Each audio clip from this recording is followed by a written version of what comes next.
Welcome everyone to my channel. Glad to have you here. I still have no idea what I'm doing.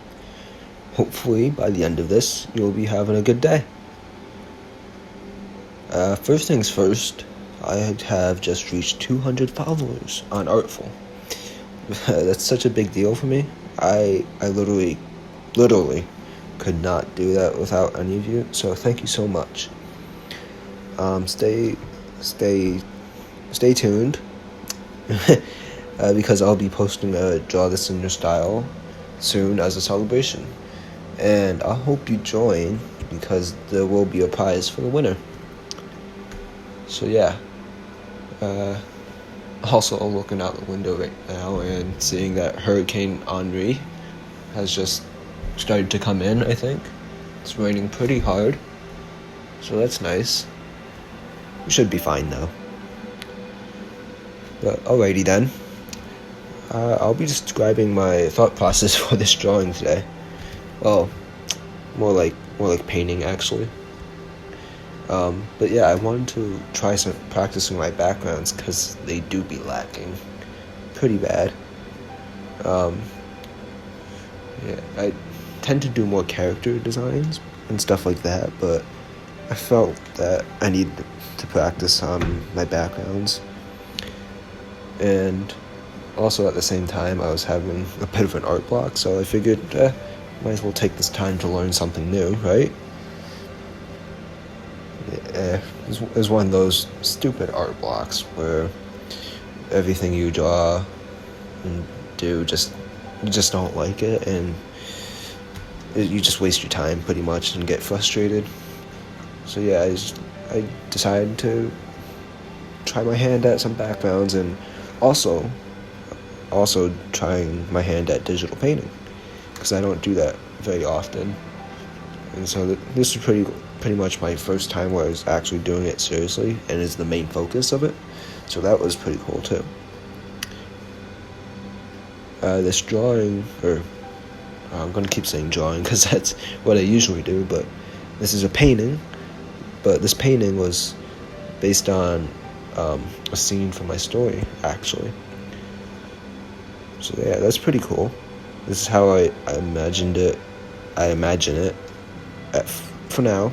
At first, it might change in the future, but that's not a big deal. That's not the point. But yeah, it's pretty cool actually. So yeah, I mentioned that I don't usually try digital painting, and yeah, I'm just blinking. But yeah, I don't try digital painting usually because it feels like it's harder to control, I guess, and it's just a lot more different than just using the fill tool and filling in an enclosed area. With painting, you have to like fill in the whole thing with the brush and stuff like that. At least the way I do it. But it's a fun process actually. It's great to learn how to do it and teach myself as I went. And there's a lot of backtracking.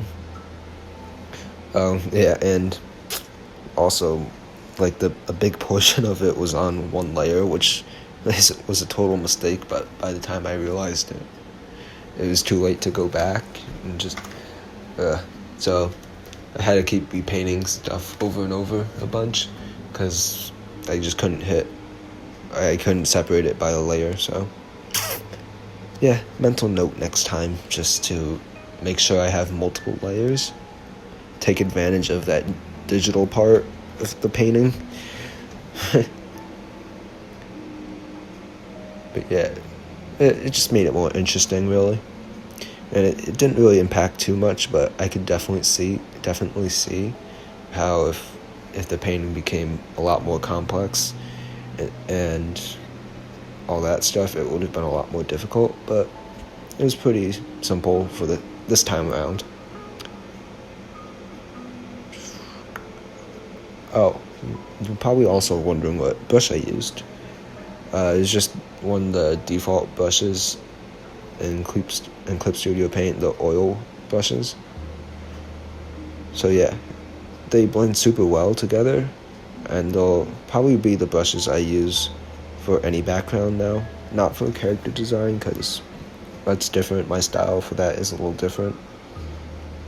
But yeah, they apply a nice amount of paint compared to the watercolor brushes too. So it's a lot more opaque, more solid, all that good stuff. So earlier you might have seen in the sketch that there's a lizard and some mushrooms on those rocks in the foreground.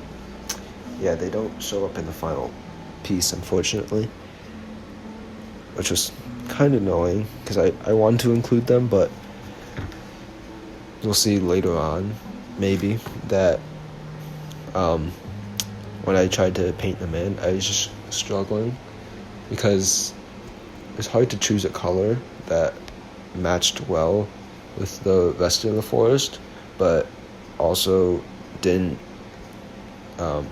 distract your eye too much, because that was the first thing I noticed when I painted the mushroom on the rock in the foreground. I just couldn't choose a good color, and I forgot what color I chose, but you'll see it. But it's really distracting, and it took your eye away from the whole piece. I wanted to focus more to be on the whole picture, not on just one tiny mushroom in the foreground. So yeah, unfortunately, the mushroom and the lizard did not make it.